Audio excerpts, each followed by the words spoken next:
Hello, insatiable listeners. Allie here. We are officially on hiatus in between season 5 and 6, and we will return on Wednesday, November 21st, with an incredible season. Many of these people have been on my bucket list to interview, and bam, they're coming on the show. This episode will support you during the holidays and make sure you set yourself up the best way you can for 2019. And I can't even believe it's going to be 2019, but it's coming. In the meantime, enjoy these interviews where the tables were turned and I was the interviewee. I'm sure you'll get some more insights from these amazing interviewers and their great questions. Enjoy, and I will talk to you with live episodes on Wednesday, November 21st.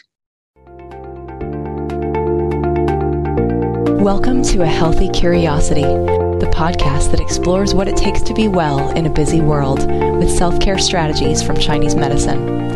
I'm your host, Brodie Welch, here to support you on your journey of health, happiness, and personal evolution. Welcome to A Healthy Curiosity. I'm your host, Brodie Welch, and I am super excited for today's interview. When I first heard of Ali Shapiro, I felt like I had found a kindred spirit out in the world.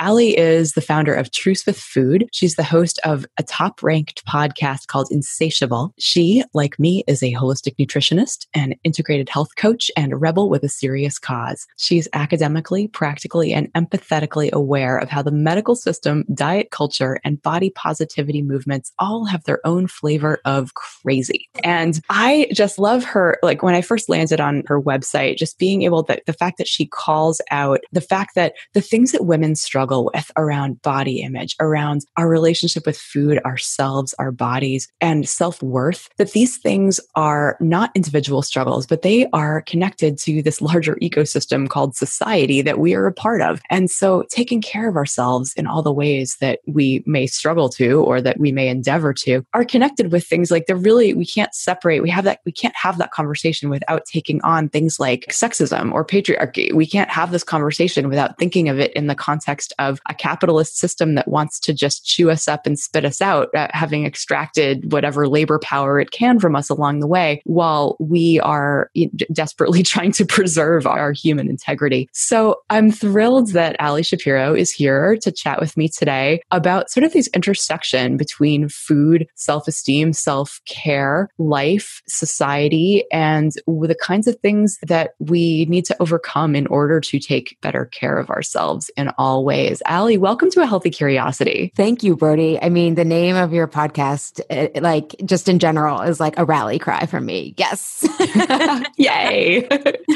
Wonderful. Healthfully curious. Yeah, let's get curious about how we can do this thing of being well in a busy world, because the odds seem to be stacked against us in a lot of ways. So could you just expound a little bit on, we were just chatting before the show on self-care as a feminist issue, and how, like, for both of us, self-care does not mean a fucking pedicure, right? Like it's not a one and done thing. It's not optional. It's not indulgent. So what is it? I'd love to hear from you.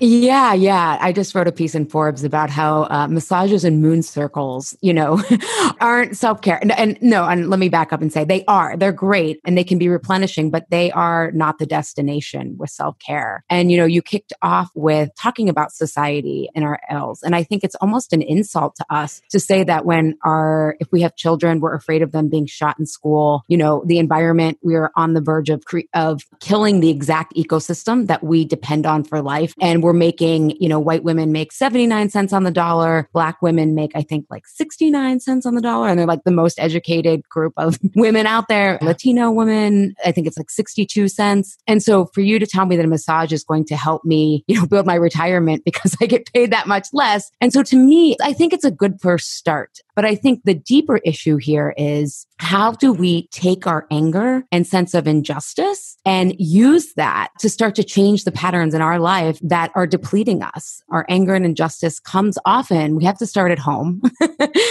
before we can go out in the world. But the larger society has conditioned us to adopt certain identities that are really draining us, which causes anger and injustice. And truly. So what identities are you thinking of specifically? I call it the good girl mindset. And a lot of my clients would consider themselves rebellious. So they're like, I'm not trying to be normal. Normal's crazy, right? Mm-hmm. But whether you consider yourself a feminist, whether you consider yourself into health, we all have these norms that we think are good and guide that identity. So the way that we mother, what kind of mom am I? Okay, if I want to be a cool single mom, there's certain norms there, right? If I want to be the career mom, there's certain norms there. If you don't I don't have children, right? If like for me, it's like, what kind of business owner do I want to be? I want to be pleasant and easy to get along with, right? So no matter how rebellious we are, we're still trying to tap into a certain norm that is unhealthy because, as you said in the beginning, what I've realized is we have these nesting dolls of you start with patriarchy, which assumes women are like men are more valuable, right? So it's kind of like, oh, of course you would hate your body, or of course you would have no discipline around food. And it makes us think that we're crazy rather than the system is crazy. Yeah. Yeah. Or that like, I mean, just that spending so much time trying to beat our bodies into submission to look a certain way, right? That there's so much energy tied up in that could be put to better use. And yet it's not, if you're struggling, like I've struggled with body image issues all my life, like, and it's the kind of thing where like, I'm not proud of the fact that I still have those inner voices that tell me that I need to look a certain way or whatever. And it's like, and then I have like my more self-compassionate side comes in and is like, oh, it's like, you can't help it. It's the water we're swimming in. Like, it's like, you can't help but internalize those things. And so then layering on that layer of blame of like, oh, well, I'm a bad feminist for believing this, or I've, like I should be more enlightened than to be swallowing this BS. It's like there's a certain level of like shooting the second arrow, right? Of judgments that we have against ourselves for even our best attempts at surviving within this cultural milieu that we're in. Yeah. I'm so glad you brought that up because it gets even more layered. After patriarchy, you have this nesting doll of white supremacy. And then within that, you have capitalism. And so it creates this real matrix of who's privileged, what's right, what's wrong. And I think the system is designed to keep us confused. And when we start blaming, and it's designed for us to blame ourselves. And also here in America, you layer that on top of this meritocracy myth that is an individual myth. Oh, it's all about you. Your success and failure all rests on you without looking at the context, right? In Chinese medicine, you're looking at the system of the body, right? I think any of us... The terrain in which disease arises, right? It's like disease doesn't just emerge by itself any more than genius just emerges by itself. It's a product of the environment and it's supported, that old phrase, like, that behind every successful man is a woman, like it's such a gendered way of putting it, but it's like, it couldn't be more true. Or like behind every successful whoever is the system that they are a product of, right? And that is going to make some people more likely to rise to the top than others. And it's not like they're inherently worthy. It's that they had a head start. Yeah. I'll tell you what, since I've always been somewhat politically engaged in voting and aware of issues and paying attention. But after the 2016 election, like so many myths that I didn't realize I was believing in, even like entrepreneurship as an perfect example. Sure. We think like, oh, we idolize Steve Jobs. There's certain people. I mean, the way he treated people, that's a whole other conversation. But, we don't necessarily idolize Steve Jobs, but there is this myth of, or like that certain people are considered like the paragons of success, the icons that are held up. Yeah. And research shows that actually 80%, they did this study, what makes entrepreneurs? Is it their risk-taking ability? Are they more creative? You know what they found? What did they? 80% have access to family money. Right, exactly. Right. Yeah. Because if you have access to family money, you have access to a network. So the terrain that you live in is very different. Now, I think for women, what's exciting, the challenge and the opportunity are that we're living in this time where we don't need to be dependent on men for our resources. This is a recent happening, right? Unless the past 100 years, some women still are but often be based on choice if they're staying home to raise children. Or again, I'm talking I don't even want to use first world, right? Because third world is like formerly colonized. Sure. But like I guess you would say capitalist societies and working class women. I mean, my mom was working class, have always worked, but we have more than ever a critical mass of us. We don't need everyone, but we have enough of us who can have more leeway within these structures to actually change them. And to me, that's what self-care is. And it starts at home to recognize how you're recreating these structures and which is just perpetuating the system. I feel like our ability to role model self-care and self-respect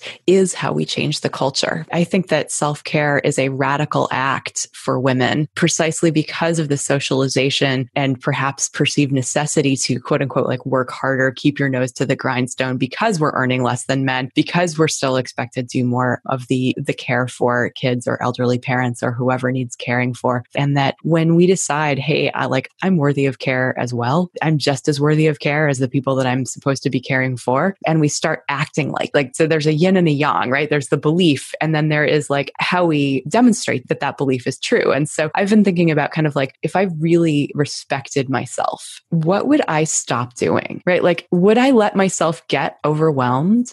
Like, if I really respected myself, would I allow myself to sleep when I'm tired? Like, would I push myself to do more when I'm exhausted? Would I, just like, and like the list goes on in terms of like, and so I've been thinking a lot about like, what are the habits? How do we embody self-respect? And some of that comes back to like, if we are a beautiful being worthy without doing a thing, how do we treat that person of inherent worth? Like if this is a human rights issue, like how we treat ourselves, what are those habits? What things that our lives would be like? And how would our relationship with food in particular be different? I'm wondering if you could speak to that a little bit. Yeah. So two things. First, I think I said this is a matrix, right? Mm-hmm. And part of being in a patriarchal, capitalistic, white supremacy culture is that you start to orient towards needing to approval rather than having your own wants and desires. Mm-hmm. And so I hear a lot of people, and I hear a lot of self-care rally cries are, we have to put ourselves first. And what gets tricky is we often are doing that, but not in ways that we're aware of. So if we're depleted and we're like, okay, I just need to go to bed, but that threatens our good worker identity. That threatens our good mom identities. And so we are putting ourselves first in a way, but it's in a way that gets the approval of others versus the approval of ourselves. And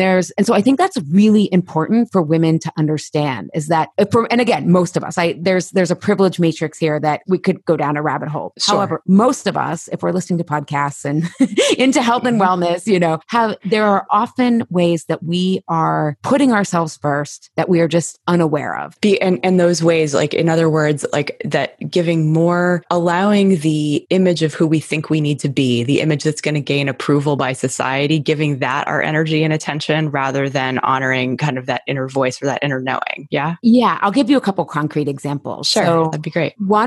There's 3 patterns that I really work on with my clients, and they're called the comfort eating styles. These are the reasons that we comfort eat. And this again comes back to not thinking that a bubble bath is going to be a substitute reward for chocolate that we want at night. We don't want chocolate because we want a reward or pleasure. It's like, why aren't we getting pleasure and reward in our days? So one of the big patterns is the accommodator, right? One of the is accommodating other people, right? So people will say, why do I always say yes when I don't want to do that? Well, you're accommodating people. You're preventing a potential conflict. Yes. And so this happens. It's kind of like a death by 1,000 paper cuts, right? So you're at work and you're ready to leave. You have your new plan of self-care to leave at 5 o'clock. Could you just do this one more thing? Yes. And it's like, oh, sure. Because I don't want to look like I'm the high maintenance one, or I don't want to look like the difficult one. Right. Or I don't have a good enough reason, like that just it feels self-indulgent to just be like, you know what? I'm just leaving because I'm done, like as opposed to like all these other people, well, maybe they have kids or maybe they have this other, and I don't necessarily deserve to just say no. Exactly. And then you come home and your kids and your husband all want a different food, right? So how we eat is how we live. And so no one wants to eat the food. So you accommodate them and you end up becoming a short order cook. I see this with my clients, right? So you start getting tapped out. And part of the way that the accommodator frames things is win-lose. So rather than thinking about what's a solution that's going to benefit me and the request, I'm just reacting because I don't want to threaten being the bad mom, the bad worker, the bad whatever, right? Whatever identity we would think of as like,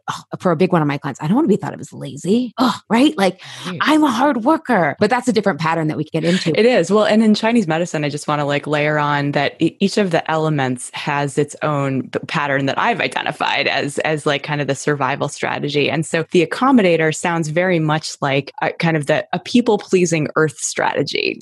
So like the earth element, like earth, what is the earth all about? It's about nurturing all life. It's about being giving and generous and loyal and indeed accommodating, right? You can dump toxins and poison into the earth and it'll just take it for a really long time, right? Until something breaks. And yet the earth is also like often like the glue that holds the family together or that holds the company together or that like that there is something about that earth type that that is beautiful because that person wants to be sweet and loyal and like has your back through everything and like all that. And so that can feel it can feel like if I assert myself, if I use my wood element, well, wood busts up through the earth. Wood, like the upward, outward energy of wood, which has no problem a lot of times taking what it wants, or just going after its dreams, right? That displaces earth. It creates disharmony. And so it's like allowing that fear of conflict to prevent that necessary assertiveness of like, actually, my need is this right now, that can be, that's like, it's an element of the earth element, the taste of which is sweet, becoming saccharine, right? As opposed to like the nourishing sweet of a sweet potato. Oh my God. I love that you can layer that on because yes. And what's reminding me to bring these metaphors further is that like we switch back and forth between these, right? It's not a permanent situation, just like the same way the 5 elements are. Right. Might have seasons of this and there are pluses and minuses to this. Absolutely. And what I found with my clients is that in the past, these have served them very well, right? And as you were describing about the wood, it made me think of and you tell me if I'm on point, is the other pattern is the second one is the competitor. And the competitor is the one who's like, I'm going to win, I'm going to succeed. And this is often what has gotten us very far in our careers. Absolutely. So that wood element, right, is all about wood is the archetype is a tree or specifically bamboo, like it is often used. Bamboo shoots up out of the ground. It grows rapidly. It is always growing. It is always like striving. It's the energy that it takes to grow and to be like on the leading edge, the cutting edge, the early adopters, the leaders, the teachers, the people who are out in front. A lot of times that takes a lot of drive and a lot of time that actually takes us, like it requires more fuel than we have in the tank, right? And so there is that eventually like kind of yawning ourselves to death with the wood element can be very depleting, right? But yes, definitely like that competitive, having high standards, being perfectionist, like all of this could fit with the wood type. It doesn't have to. Yeah. And what unfortunately, because we're the common denominators, we then also compare ourselves to our previous bodies, our thinner bodies, other women's bodies, right? Our energy on our good days or like when we've had enough sleep, when like if today everything went wrong and I feel like crap, can I hold myself to the same standards? Is that kind? Exactly. And then it's often and what I've realized is then we frame situations in black or white, right? I'm either ahead or behind or I'm winning or losing. And so we bring that intensity, which again can often be really helpful. It's part of what's gotten us so far. But for most of my clients, it's now what's causing the chronic depletion. And the good news is like, you don't have to, like, you can have it all in a way. And I want to explain that later, but I want to get to the third pattern. And I'd love to hear the third pattern. I wonder what this would be. Okay. Metal? I don't know. You tell me. Okay. So the third pattern is the avoider. And okay. this is what we call in Truth with Food. And I have to thank Jack McNeil, who's a great coach that I work with, who gave me this terminology, but it's the chuck it, fuck it people. It's the yielding. Maybe it's the water. I don't know. But it's the better not to rock the boat. It's not worth saying anything. It's not worth speaking up for my food allergies. It's not worth it is basically, and it comes over, this condescending self-doubt comes over. Yep. So I would root that on the water element because the water element contains our will, or what we call the Ji. The will with a capital W is our sense of power, our sense of agency. And so it houses our unique essence. And so when we are looking at ourselves and going, not very valuable compared to hers, or compared, like that, it's just when we're not valuing who we are at our core, or when we don't feel like, as you're saying, like that we're important enough to stand up for or to take action on behalf of, right? Like the kidney is sort of like, it's the root, right? So yes, it's water element, but it's also in that it houses this essence and it houses our will. Not being willing to stand up for ourselves, like that is, I would say that is definitely a deficiency of the water element. Yeah. Oh my God.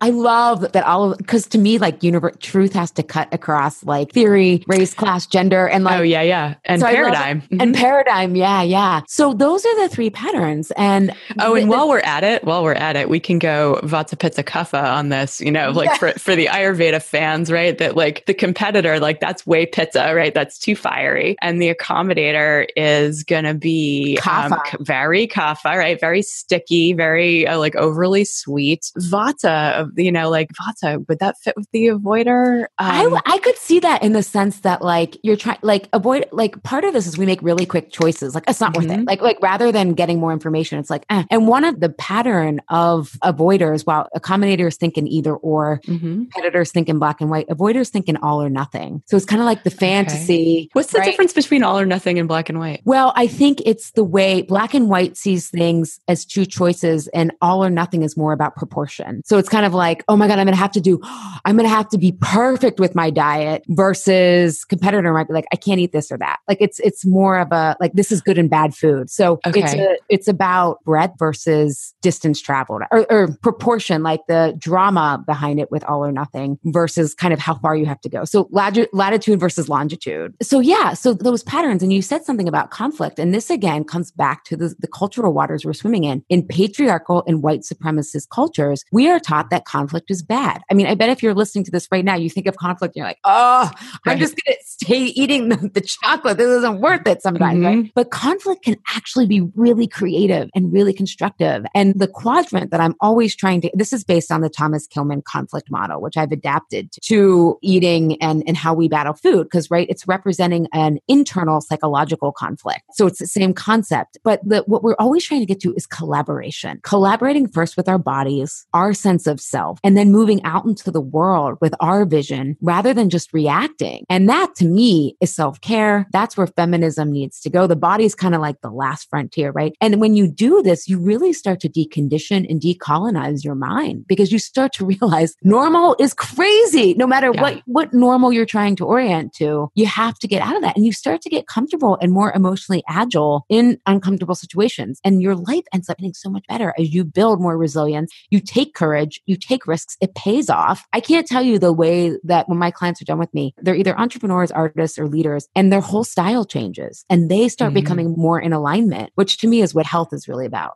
In a culture that glorifies busyness, it's easy to overextend ourselves, making the days longer by making the nights shorter, working through lunch, blowing off exercise, beating ourselves up for not meeting our own impossibly high standards. It can be really easy not to notice that comfort behaviors like numbing out with Netflix and a bag of chips have become regular substitutes for feeling connected to ourselves, loved ones, our intuition, and creativity.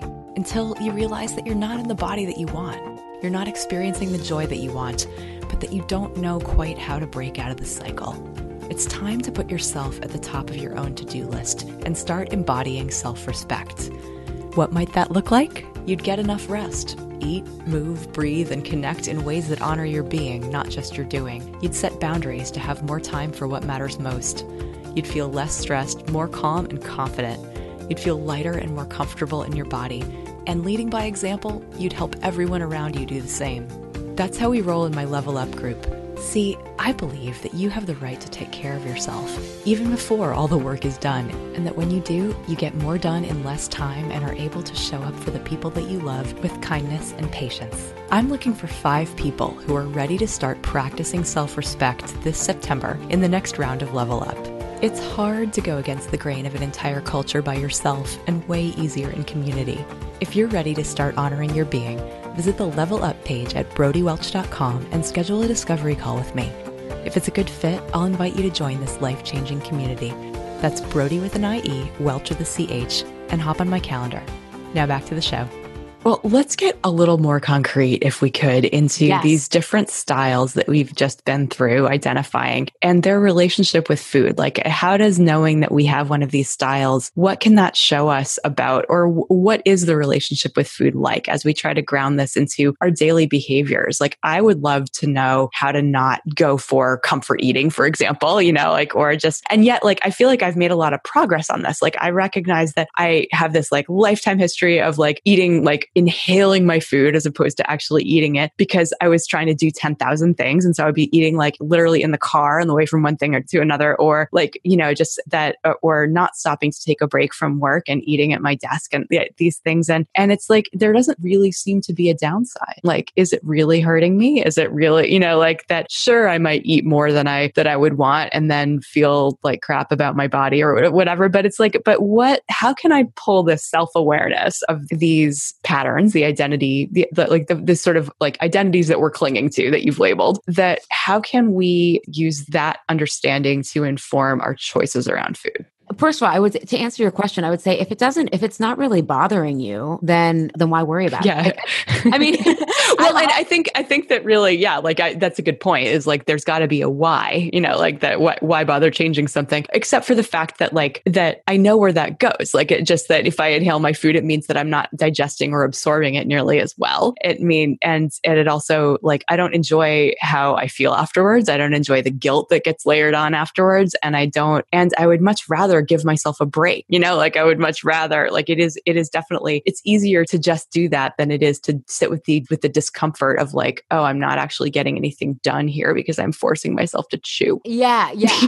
Well, and I would also offer, because one of the things that I my clients is, and tell me if this is tangential, but sure. I'll give you kind of the pattern. But the reason that we turn to food when we're uncomfortable is not because, at least with my clients, again, they've been doing this for a while. So what happens is there's a lot of things I'm going to find. We're also bringing, because we're an immature country, I think we can sit on the Nash right now. And that we have like a toddler in charge. Yeah. Right. That's generous. So what happens is the reason we turn to food is first of all, I'll work backwards from there. I joke that it's a BOGO. It numbs us out from discomfort and it rewards us in the brain, right? Food companies spend hundreds of millions of dollars so that when we eat that fat and carb combination just in the right amounts, it lights up the dopamine receptors. Yes. So and it literally is down to a science. Like they have people researching this. And so yes, like if you're into the processed foods, there's a reason for that. It's like that you've been skillfully manipulated by very smart people with the backing of multi-million-dollar companies. Exactly, right? Hunger used to be like elastic demand. You couldn't make people more hungry. Right. And they're like, so we have to figure out how to increase demand. And so there you have our current food supply. So what happens is we're basically getting rewarded for avoiding discomfort. And over time, we get less and less resilient. But the tricky thing is,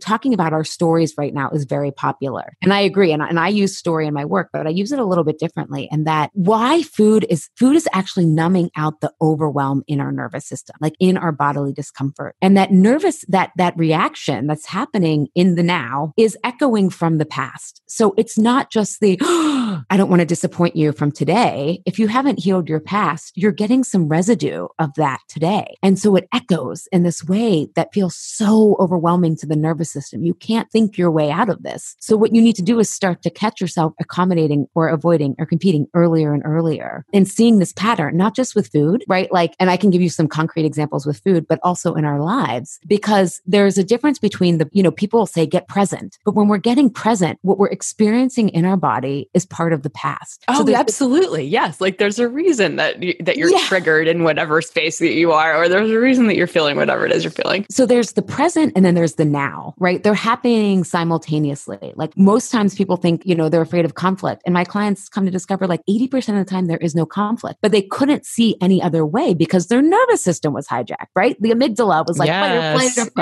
So to make this concrete, I really think the first step, don't worry about the identities. Identity shifting takes a good 6 months to a year. So I don't want people to start to do that. But what happens is that's what I've got my course for, which is what like where a lot of it goes down, right? Like when we start pulling on the threads of identity, it is scary. It's way easier to not shift. And that's where you absolutely need support to hold your hand to remind you that you're not going to die and you're not going to get kicked out of the tribe for letting down this like socially acceptable, socially appropriate survival strategy that you've been empowering your whole life. I'm so glad you said that. People find so much. I think people heal exponentially sometimes in groups because you're seeing you're not alone and all that stuff. But it just really is a complicated process. But you're saying, so leaving aside identity shift. Yeah.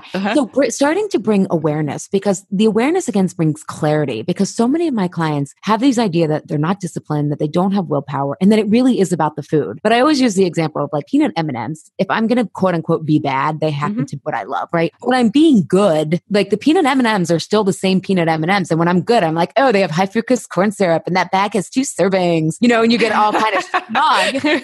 But then when you're quote bad, you're like, I don't fucking care. I'm taking the peanut. I don't care about dye number 6 blue, whatever it is, And so, none of that is as important as what I'm getting out of this peanut M&Ms right now. Like I need the nervous system to be calm. So I'm going for this thing. Yeah. So I encourage people to start to bring awareness. Like the peanut M&Ms did not change. Right. Or your favorite food, we changed. Yeah. And we didn't lose willpower. I mean, the women who think they lack willpower, when you look at their lives, and like, you could not run your life without discipline and willpower. So I want people to have a healthy curiosity of what triggered me today. And then what creates the overwhelm in the present is thinking that you have to avoid, that you have to compete, or you have to accommodate. So you can even start when you like review your day, and usually at the end of the day, because you'll have more distance. Like when my alarm went off, was I like, what am I going to eat today? Do I have to battle food? What am I going to wear? What am I going to get back on that email? Start thinking about those triggers and then what mode you start to go into. And I really think that's the first step. And then when you're around your food, you know, a lot of my clients won't speak up about what they want. They're avoiding advocating for themselves.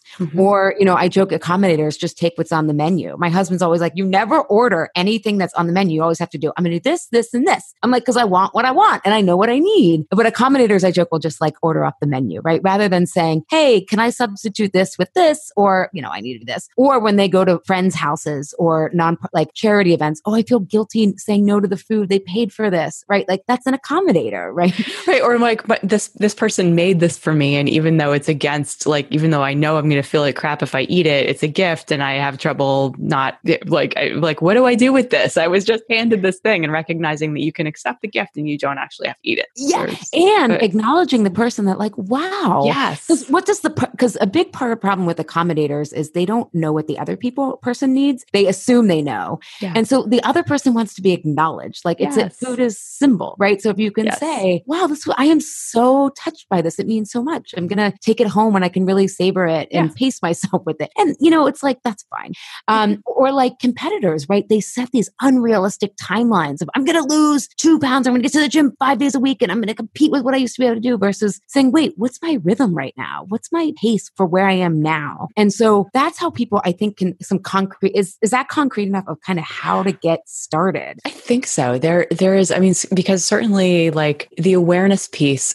could you go over that again? Like, just because a lot of people I know listening to the show have meditation practices or journaling practices or awareness practices of some sort. Is there like a particular question that you like to have people focus on, or like how do we attune our awareness specifically so that we can get traction? Yes.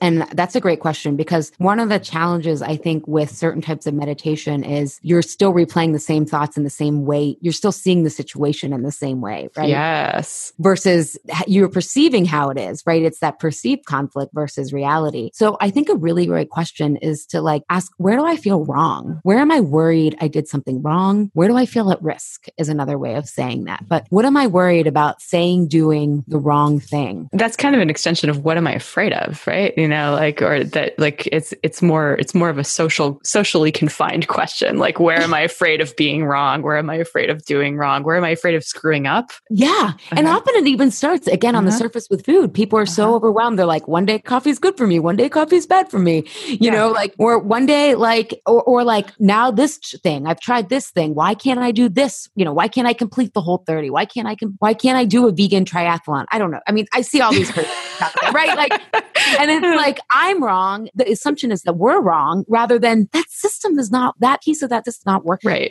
So it's, again, how we eat is kind of how we stress and how we live. And so, but if you can start to see, if food is the big start there, your stress is the big pain point, start to see it there. But it's all the same pattern. We're the common denominator.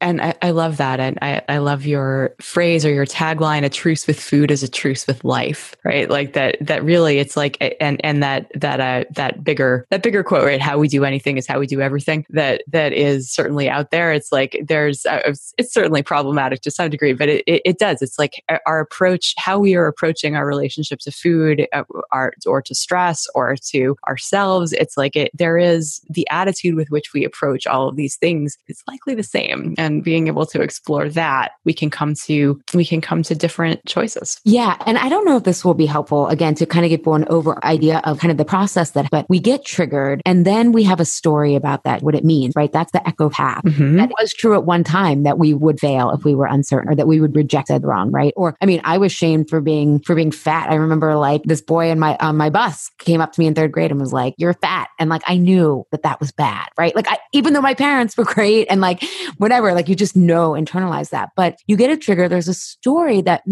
was true from the past, but may or may not be true today. And then you have that stress response. habits, either you're competing, avoiding, or accommodating, that create the overwhelm in the nervous system because we think, oh, I have no choice. I'm damned if I do. I'm damned if I don't. Right. Or I only have one or two choices. One choice I hate, one choice I don't love. Yeah.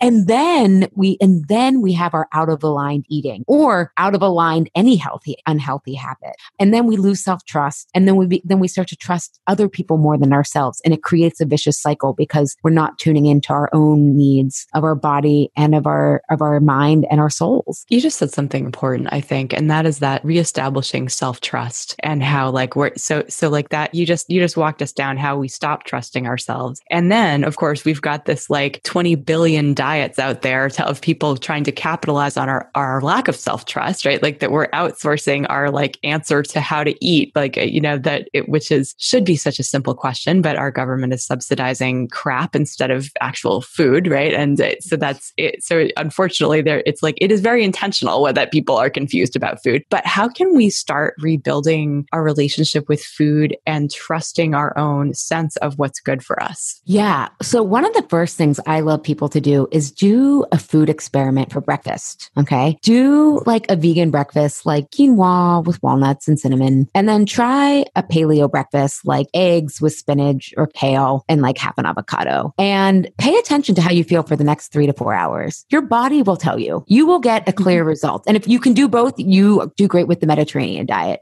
right? I don't believe there's one diet that works for everyone, but you have to experiment because your body will tell you. Because we don't trust ourselves for so long, we've internalized that we're broken, that we can't possibly know. But that would be my first recommendation. I love that. I'm all about helping people run experiments in their own bodies and to observe the results. I would even extend that to the entire day or even a few days. Like if you've got like a food allergy situation, it may not show up that day. It may show up. I had a woman in one of my courses who just did a Whole30 as an experiment and realized that something she had been eating every single day was contributing to this heaviness and this brain fog and this just overall sluggishness that she was feeling that she wouldn't have known otherwise. Or even something like coffee, which like for me, it's like even just that, like it took me, like I think of myself as like, I eat very cleanly. I scrutinize what I eat, like maybe to a fault, but recognizing that like, oh yeah, that yawning during exercise at 5 p.m., right? Like is very linked to the amount of caffeine that I was consuming far earlier in the day, right? Like I wasn't necessarily associating that energy drop with food at all, or in this case with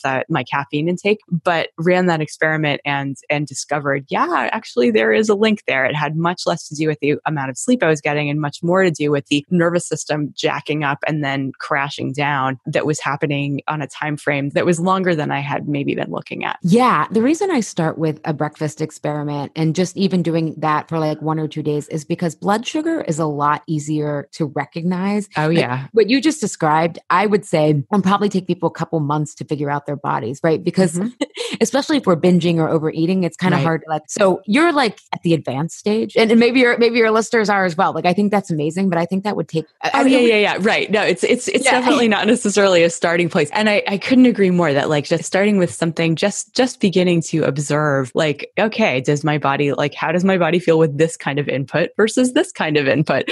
What was my mind doing? You know, like, did I have stable energy? Did I have mental clarity?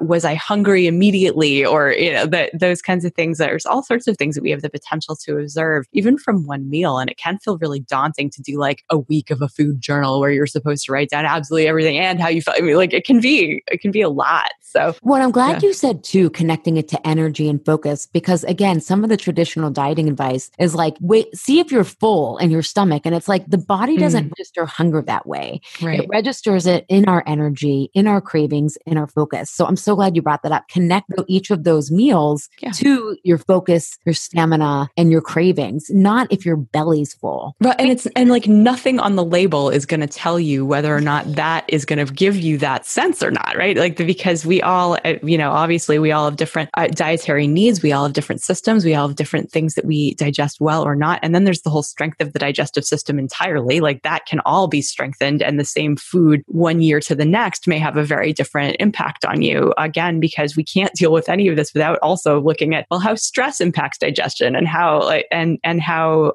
just how the energetics of food may be making it difficult for your tiny little digestive fire to metabolize everything that you're throwing on it. And so it's like, yeah, or the time of year, like smoothies in the winter versus the summer. We have different enzymes available, like even deer, right? Deer chewing on like leaves and things like that. At certain times of year, they have the enzymes to digest them. And at certain times of year, they don't. And it's the same food. And presumably deer aren't like eating because of stress or like, that everything like that. But anyway, that just there's a lot of factors to tease out. It can be very confusing and it can be dynamic because we are dynamic. And yet and there's some clues along the way in terms of how cultures like, really any traditional culture and how it's eaten, but also specifically these wisdom traditions like Chinese medicine or Ayurveda that focus a lot on the energetics of food is this whole other thing to explore that could be missing for some people if there is a sense of like, wow, why can I handle cooked kale but not raw kale? And it's like, oh, well, like a very, very, very different raw vegetable. So much challenge. I'm just glad you brought that up because it comes back to what we kicked off with, which is this individual myth that we live by in the West, especially here in America, affects everything. We don't think about the context, and we are part of nature. We cannot dominate nature. I mean, we can dominate. We will not win.